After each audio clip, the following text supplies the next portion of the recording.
When I was 16 in the mid-90s, aka the I know everything, I'm invincible and you can't stop me age, I got into a fight with an acquaintance while a whole bunch of us were hanging out at his house. Stupid fight. Can't remember what about. But I decided, fuck it, I'm going home. I lived about 5 miles away, but I didn't have a car. And since it was 2 AM, there were no buses. I was going to have to walk home in the middle of the night through a not as safe as it seems neighborhood as a tiny 16-year-old girl. So I did. I think, in hindsight, my friends either didn't believe I was going to do it, or were too startled by my sudden argument to realize what I was doing. I left the house and started hoofing it. About a mile out, the suburban housing neighborhood melted into a main street with highway access. I started to notice a greyish minivan following me. It would follow me, pass me, turn a corner, and about 3 blocks later would do the same thing again. I mean, really obvious what it was doing. I crossed over to the other side of the street, so I was walking the opposite of traffic flow, and thus no car could come up behind me. It kept doing it though, on the other side of the street. About a mile later, there was a 24-hour Fred Meyer, lights bright but parking lot empty-ish. I immediately crossed the parking lot and went to head inside. Just before I got to the doors, the minivan that had been following me pulled up into one of the parking spots. Shit. A guy called out from the driver's side and said, "I don't want you to walk over here, just stay there and listen. I just wanted to let you know what I was doing back there. I saw you walking a while back, but I also saw a dark car that was following you. A couple of times you went to turn around or stopped, so it started following you down a parallel side street. When I saw what was happening, I started following you both, just to make sure you were safe. Go inside the store and call someone to pick you up, please. I haven't seen the car since you headed across the lot." He waited until I was inside the store and then pulled away. I didn't have anyone to call, so I just let the night cashier know what was going on and hung out with her for about an hour and a half. Then I finished the walk home. I've never forgotten the incident, or that man, whoever he was. During the walk, I never saw the dark car he mentioned, but I've always been convinced he saved my life that night.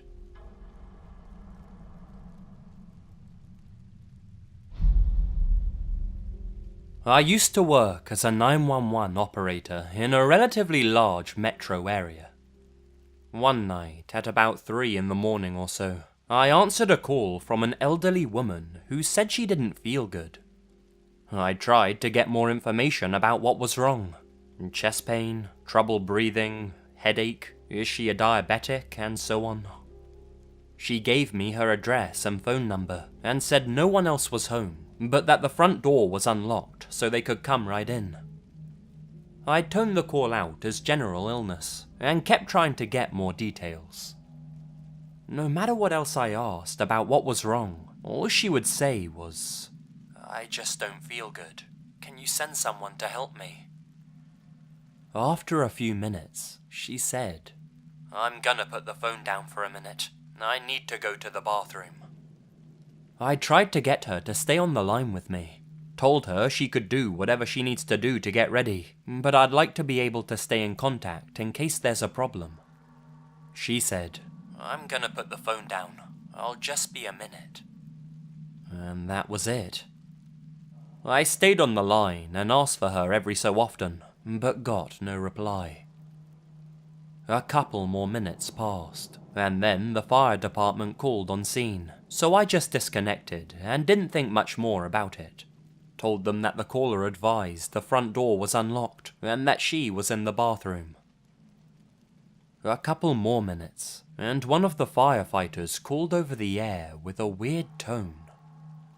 "Dispatch, how exactly was this call received? I told them the call was first party from the patient's home phone, approximately 8 minutes ago. He didn't respond over the air, but called the desk from his cell phone, which usually only happens when something's going on that they don't want broadcasted, since anyone can listen in on the radios. On the phone, he said, "Are you sure this wasn't a third-party call from a family member or something?" "Negative. Caller advised I don't feel good, and said no one else was home. So, to the best of my knowledge, the caller is the patient. Have you made contact?" "Yeah. She was in the bathroom like you said, but she's probably been dead for around 12 hours. Cold to the touch, fully livid, full rigor. We're gonna need a deputy out here."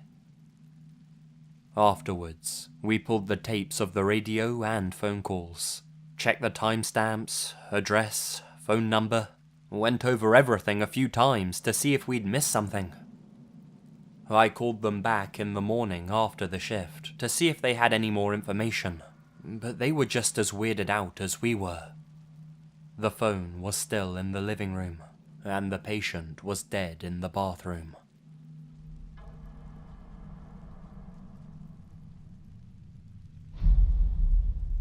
As a kid, I liked to sit on my little mini playground, as I like to call it, and read. I actually look back on this and laugh, as now I'm a lot more isolated and a more indoorsy person. My dad got home around 6, so my mum took us to and from school. This particular day, when my mum was parking her car, she pointed out a creepy guy in a car in front of hers, just looking at us. She ushered us inside and brushed it up to just being a weird coincidence or something like that. I was outside on my mini playground reading, and my mum was keeping a close eye on me from the kitchen window. For whatever reason, she had to do something and left that spot. From the top of the platform I was on, next to the slide, I heard a man say something. I don't remember what it was, but it was something along the lines of, "Hey kiddo, I have some Goosebumps books in my car if you want to come and read them with me."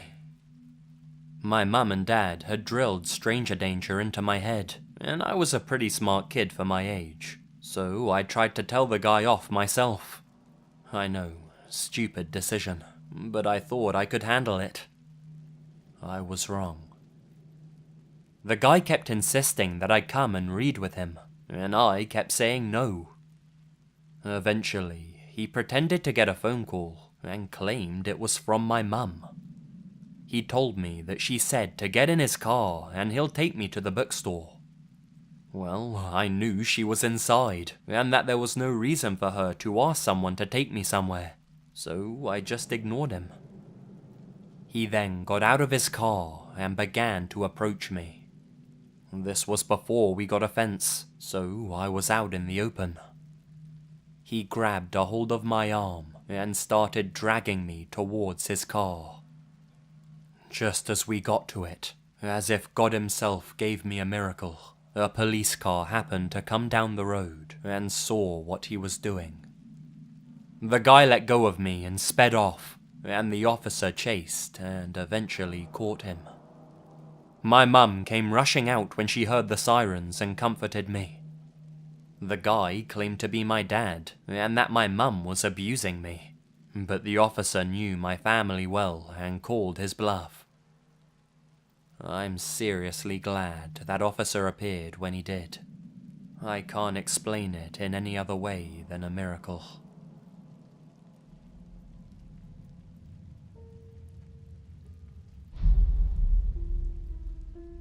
This happened when I was 11 years old, and my friend Casey was sleeping over at my house.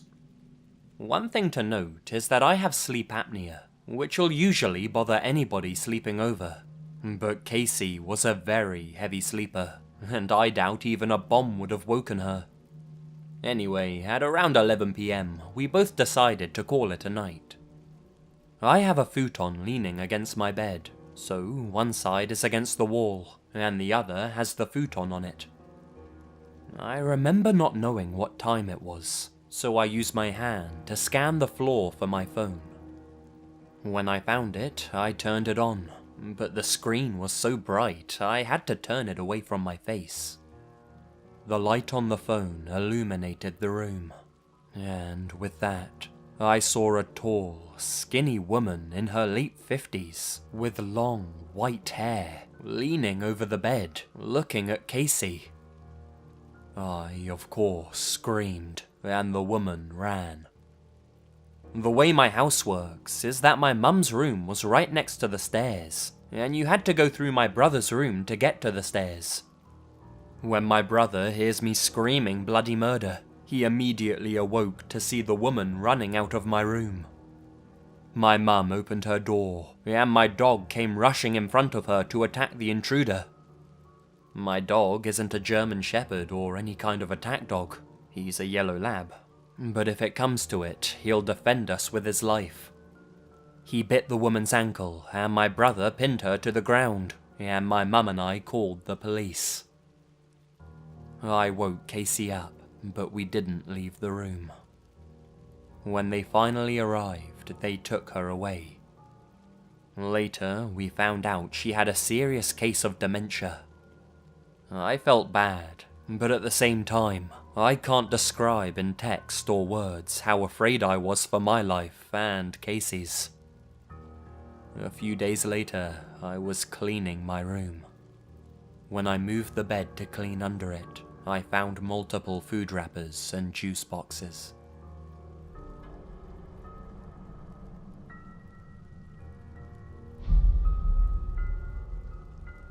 This has haunted me for a long time.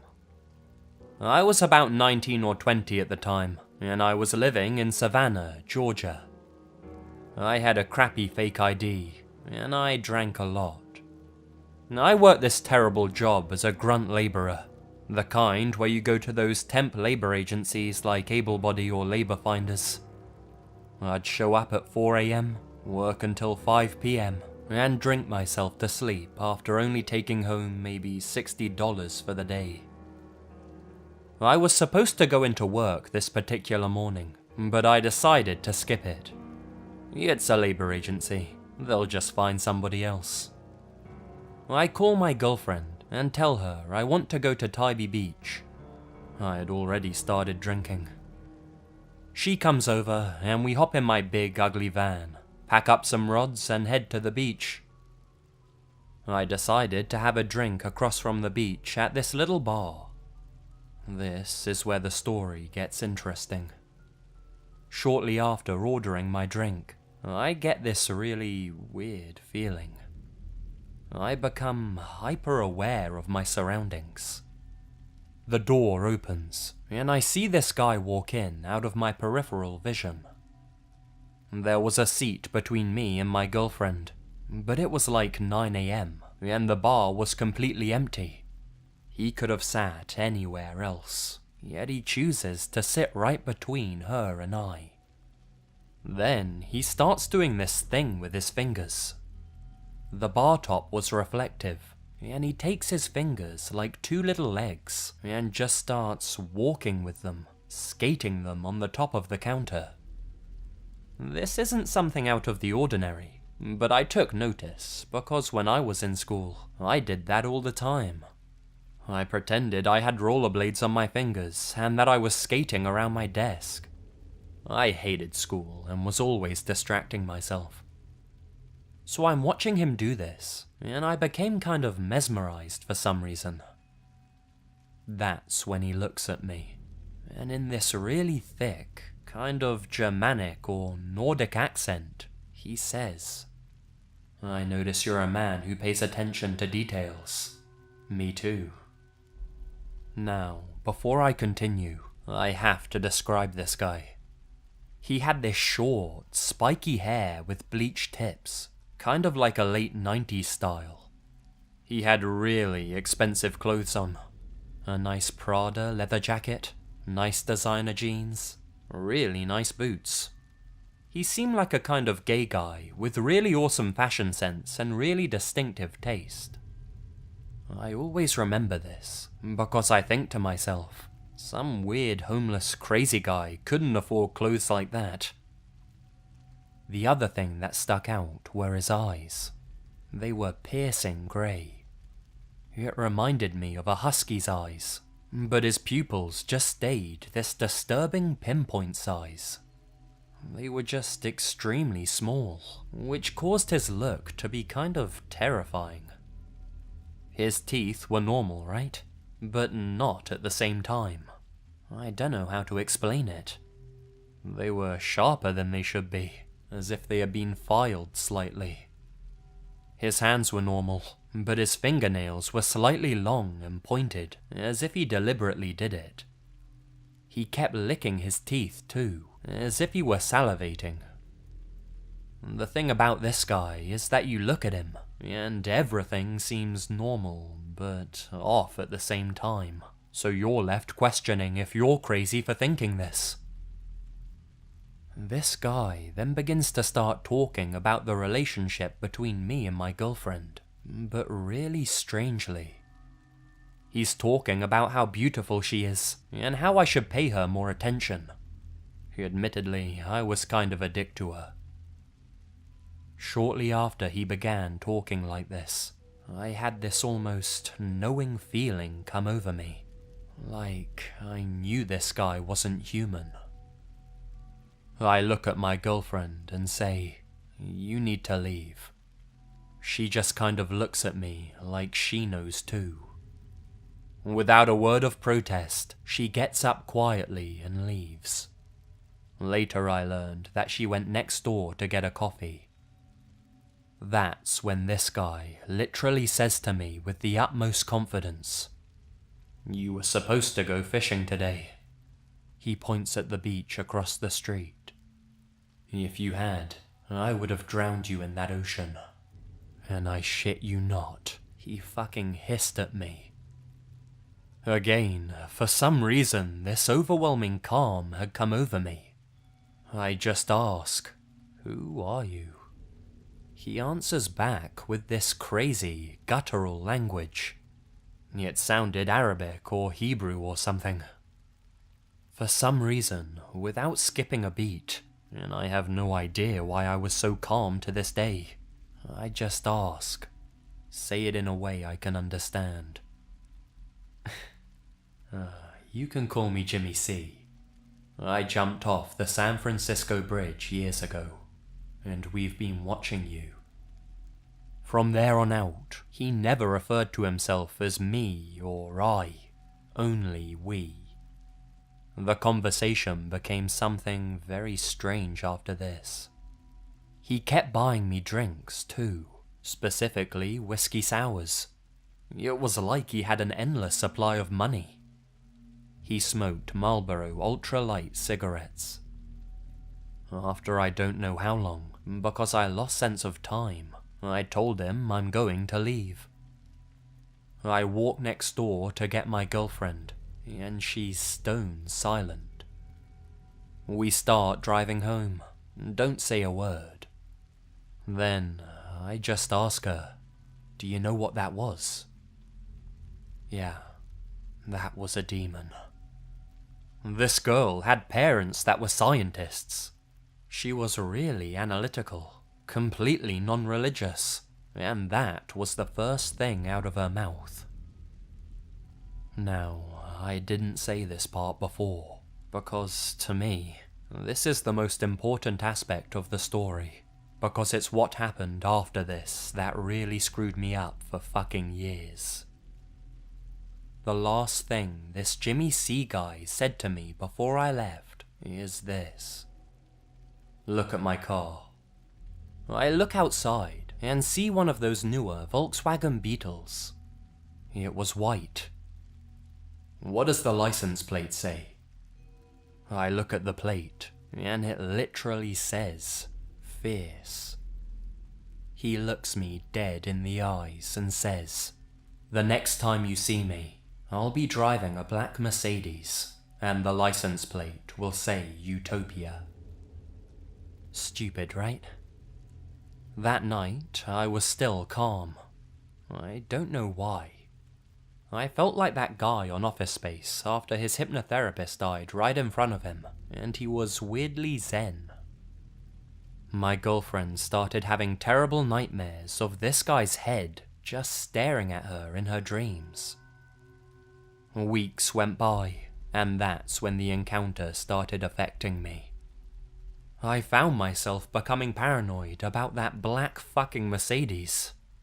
Every black car I saw, I checked if it was a Mercedes. If it was, I immediately looked at the license plate. I started doing it when I was watching TV or movies as well. Now, I'm gonna fast forward a bit. About 10 years go by. I'm 29, so this is just recently. When I'm alone, when I'm drinking, I often think about this encounter. I still look at black Mercedes every time they pass, but I'm not so much anxious anymore, but curious. I remembered that my girlfriend at the time always kept a journal.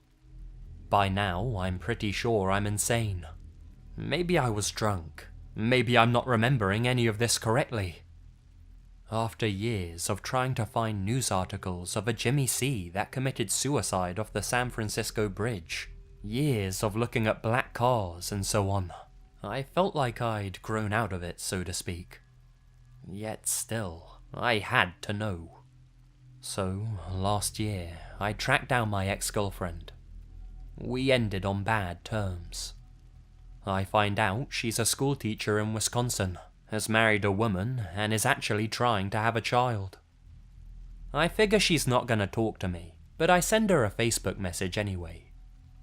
I ask her if she could find the journal from that day, because I have to know if her events line up with mine. Sure enough, she had it. It verified everything I remembered, and it contained even more details than I recalled, because she had written it at that coffee shop right after it happened. When I read what she had written, literally that day, I knew I wasn't imagining the details wrong, that this actually happened. This is probably the single most frustrating and scary thing that has ever happened to me. I want to imagine it's just a normal, crazy guy, but unless you saw it, felt it, and heard him talk about all of the little details of what you were supposed to do on that day, when only you knew it, you just can't understand the impact of it. It's been 10 years, and my only solace really is that my ex-girlfriend was there to corroborate. That communication, where I reached out to her, actually caused us to be on good terms again after a decade. It seems to have been something that bothered her just as much as it bothered me.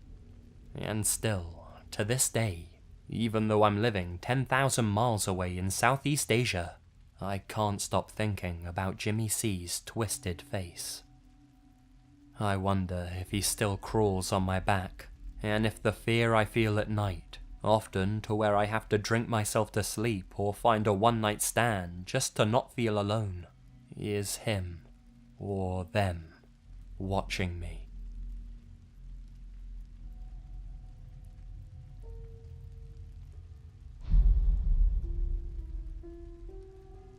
I was 15 years old. I'd just got home from work, so I went to my bedroom to change out of my work clothes and get ready for bed. I'm in the middle of undressing when I look to my bedroom window to catch my reflection, and I see a man's face. I dropped to the floor and turned off the lights, scrambling to get dressed, still watching the window. The face is gone, but I'm still watching. Then, a fucking camera.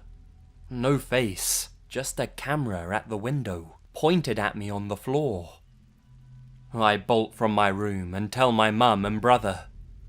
My brother went outside, and our ladder from our backyard was lying there, but nobody was around. Couldn't sleep for a year after that. Haven't thought about that in years.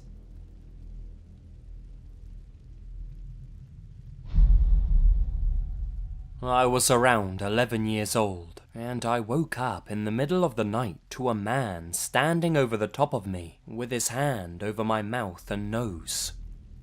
He told me to roll over and not to scream. I rolled onto the floor and tried to scream bloody murder. I say tried, because when you're truly terrified, it can take a second to find your voice. My mum heard me screaming and came in and fought with this guy. He was at least 6 foot, and she was only 5'3". Either way, she scared him enough with the fighting and screaming that he took off out of the window he'd come in through. Never did catch him.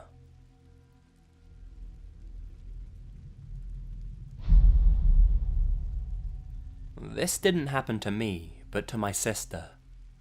Her husband and her had just had a baby a few months prior, and my sister was staying home, taking care of my nephew.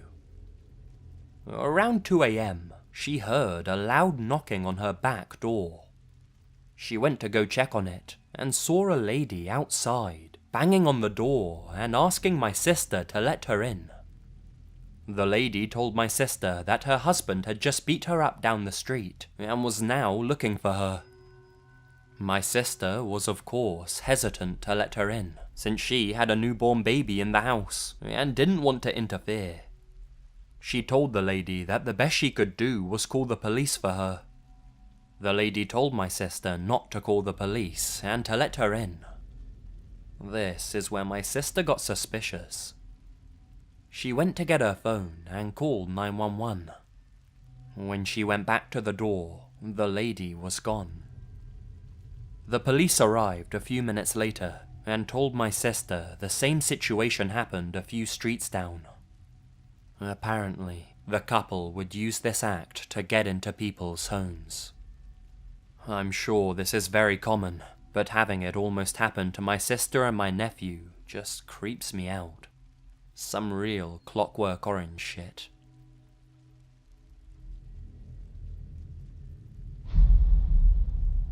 One night, about 2 years ago, me and 2 of my girlfriends were driving home from getting Mexican food.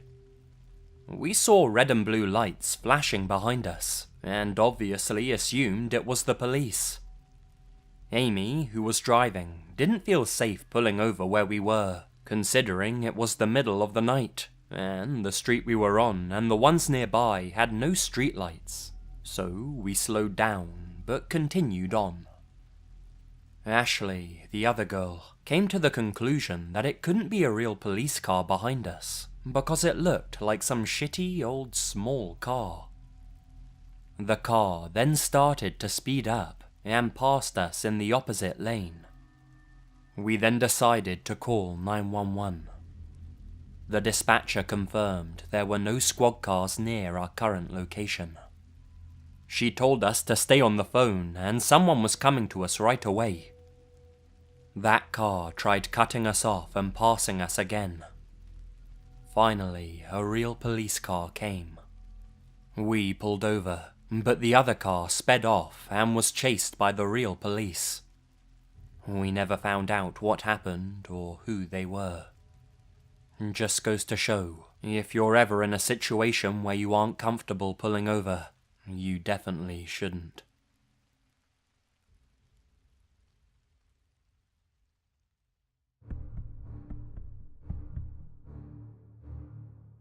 Hey guys, Lazy here, and thank you very much for listening.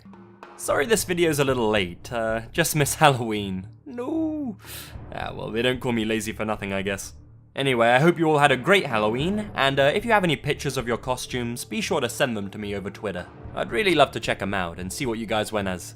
But anyway, I've been having a problem recently, and a lot of you have been telling me that you don't get notified whenever I upload anymore, or that YouTube's just plain unsubscribed you without even notifying you. I think the site's made a few changes without telling anyone, or I don't know, maybe they did tell everyone, I just didn't listen. So if you want to be sure that you get notified about all of my videos, make sure to click on that button down below that looks like a bell, right next to the subscribe button. While you're down there, be sure to smash that like button or I'll smash you, and I'll be back with another video very, very soon. Until then guys, you stay spooky. And remember, the best things happen in the dark.